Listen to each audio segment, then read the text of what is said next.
तो देखिए यहाँ पर भारत की कूटनीतिक जीत हुई। आखिरकार कतर ने 8 भारतीयों को यानी कि पूर्व भारतीय नौसैनिकों को रिहा कर दिया। मजबूर होना पड़ा कतर को। जिन पूर्व सैनिकों पर जासूसी का आरोप लगा था उसके बाद कतर में मौत की सजा तक सुनाई गई थी, लेकिन भारत सरकार ने रिहाई का अब स्वागत किया है। ये 8 पूर्व भारतीय सैनिक कैद में थे, कतर जेल में थे, लेकिन इसके बाद रिहाई होती है, जो कूटनीतिक जीत ये भारत की बड़ी माना जा रहा है। और रिहाई के बाद 7 भारतीय पूर्व नौसैनिक वापस लौट आए हैं। और कतर में अब ये देखिए, ये कतर के फैसले का स्वागत किस तरह से किया जा रहा है, क्योंकि भारत सरकार ने इस फैसले का विरोध किया था। इसके बाद बातचीत हुई थी दोनों देशों के बीच और इस फैसले को कूटनीतिक जीत के तौर पर देखा जा रहा है, क्योंकि अल-हदरा ग्लोबल टेक्नोलॉजीज और इसके अलावा कंसल्टेंसी सर्विसेज के साथ काम करने वाले पूर्व भारतीय नौसैनिकों के ऊपर जासूसी का आरोप लगा था। इसके बाद जब भारत ने अनुरोध किया तो इनकी सजा कम कर दी गई, यानी कि सिर्फ जेल की सजा सुनाई गई। और अब ये देखा जा रहा है कि कतर से 8 भारतीय पूर्व नौसैनिक की वापसी होती है और इसके बाद 7 भारतीय पूर्व भारतीय नौसैनिक वापस भारत लौट आए हैं।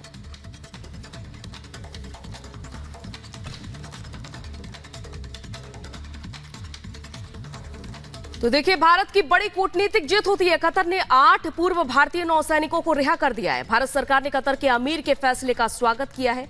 देखिए भारत की कूटनीतिक जीत पर खास रिपोर्ट।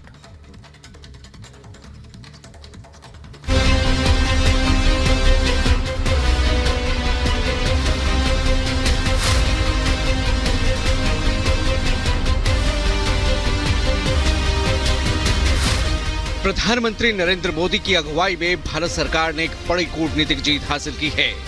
कतर ने उन 8 पूर्व भारतीय नौसेना कर्मियों को सोमवार को रिहा कर दिया है, जिन्हें कथित तौर पर जासूसी के आरोप में मौत की सजा सुनाई गई थी।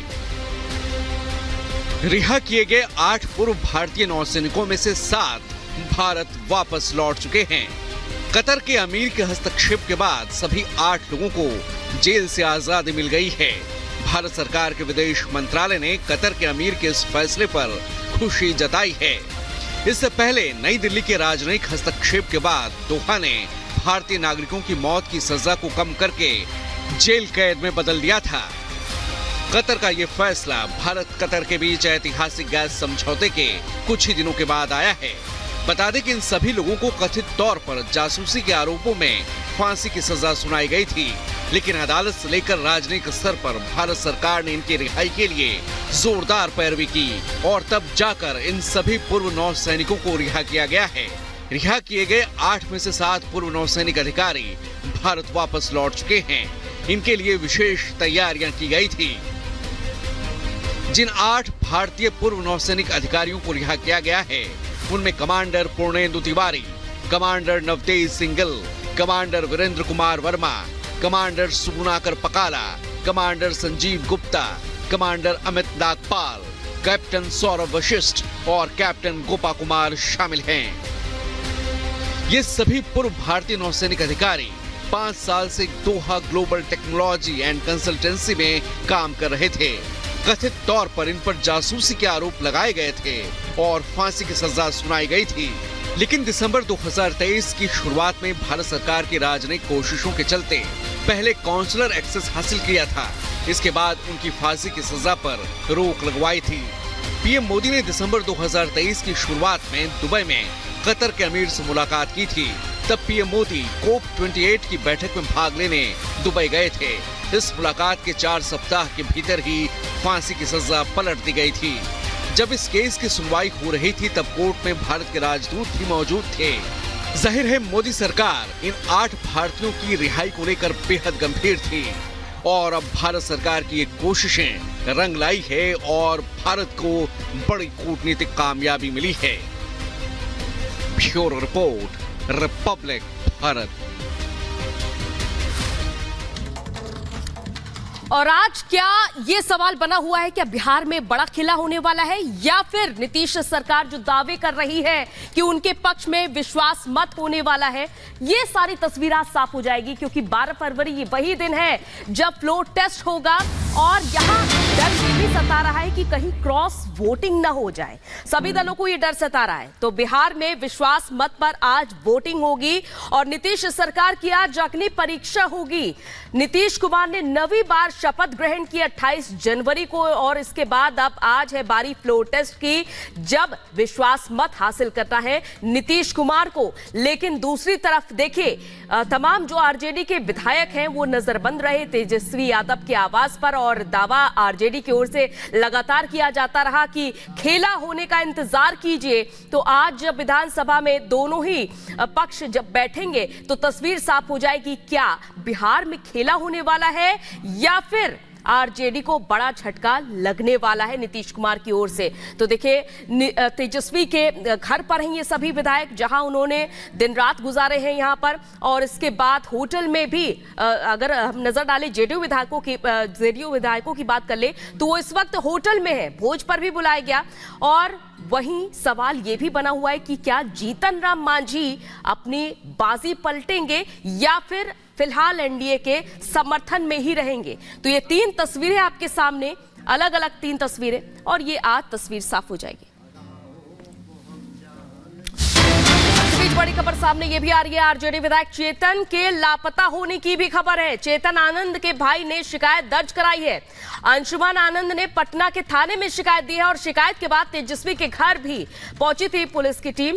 पुलिस के पहुंचने पर आरजेडी समर्थकों ने जबरदस्त हंगामा किया और कल तेजस्वी के साथ गिटार बजाते हुए भी नजर आए थे चेतन आनंद। लेकिन इस बीच चेतन आनंद के लापता होने की खबर है, क्योंकि जब उनके भाई अंशुमन ने उनसे संपर्क करने की कोशिश की तो उनका फोन स्विच ऑफ जा रहा है। लेकिन दूसरी तरफ इस वीडियो में देखिए, ये चेतन आनंद है जो गिटार बजाते हुए नजर आ रहे हैं। तो दूसरी तरफ तेजस्वी के घर पर जब पुलिस पहुंचती है तो हंगामा बरपता है, क्योंकि एक तरफ चेतन आनंद के भाई पुलिस को रिपोर्ट देते हैं, शिकायत दर्ज कराते हैं पुलिस में कि चेतन आनंद से संपर्क नहीं हो पा रहा है। तो दूसरी तरफ यहां पर जब तेजस्वी यादव के आवास पर पुलिस पहुंचती है तो हंगामा बरपता है और ये कुछ इस तरह से आरजेडी समर्थकों का हंगामा देखने को मिला। हालांकि चेतन आनंद इस पहले वीडियो में आपको साफ तौर पर दिखाई दे सकते हैं, जहां पर वो गुनगुनाते और गिटार बजाते हुए नजर आ रहे हैं। लेकिन दूसरी तरफ जब यहां पर शिकायत दी जाती है चेतन आनंद के भाई की ओर से अंशुमन की तरफ से कि चेतन आनंद से संपर्क ही नहीं हो पा रहा है, उसके बाद यहां पर आप देख सकते हैं कि किस तरह से हंगामा देखने को मिलता है।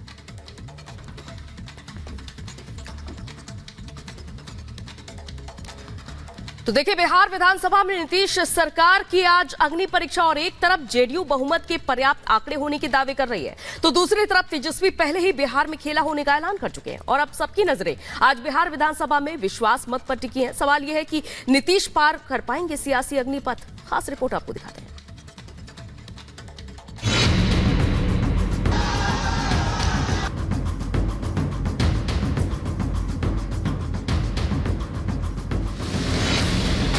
पाटलिपुत्र में सियासत की राह कितनी भी रपटीली हो, नीतीश हमेशा ही पलट नीति के दम पर सिंहासन तक पहुंचने की सीढ़ी खड़ी कर ही देते हैं।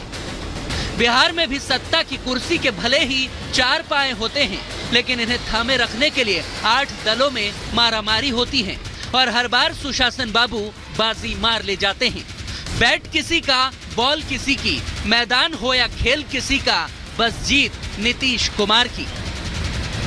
ये अब हम लोग जो पहले से श्रद्धेय अटल जी के टाइम से आप समझ लीजिए 1995 से जो साथ में थे, आप बीच में 2 बार इधर उधर जरूर हो गए थे, लेकिन अब कभी नहीं, फिर वहीं रहेंगे, अब इधर उधर नहीं। ना जाऊंगा ना जाने दूंगा के दावे तो नीतीश कुमार हर बार पलटने से पहले करते हैं, फिर भूल जाते हैं और दूसरे पाले में चले जाते हैं। लेकिन इस बार एक तरफ कुआं तो दूसरी तरफ खाई जैसी नौबत आ गई है, क्योंकि विधायकों के साथ सत्ता बचाना और बहुमत साबित कर विजेता बन जाने की चुनौती अब कोई बच्चों का खेल नहीं है। यहाँ पग पग पर खेला होने के दावे विधायकों की लुकाछिपी से कभी मुरझाते कभी खिलते चेहरे, तो राज और रिवाज बचाने के लिए दांवपेच और सियासत का मैदान बचाने के लिए भगदड़ मची है। बिहार के माननीय विधायक ने ठाना है ये सरकार को हटाना है, एनडीए का तेजस्वी सरकार बनाना है, इसलिए ऑपरेशन लोटस पर भारी पड़ेगा बिहार में ऑपरेशन लालटेन। खेला होवे नहीं, खेला उनके साथ हो गया, कल यह दिखाई पड़ेगा। दगाबाज हो तुम, ये तो बिहार की राजनीति का मानो ध्येय वाक्य बन चुका है। पक्ष हो या विपक्ष, सितम ढाने वाले भी कुछ कम नहीं हैं। हर कोई सियासत के जख्म सीने पे खाए बैठा है। कोई मुस्कुराता है तो कोई चुप्पी साधे बैठा है। इसका सबसे सटीक उदाहरण है लालू के लाल तेजस्वी यादव, जो फ्लोर टेस्ट से पहले अपने साथियों को बचाकर ऐसे चिड़े बैठे हैं मानो मन ही मन कह रहे हो, ना छेड़ो हमें, हम सताए हुए हैं।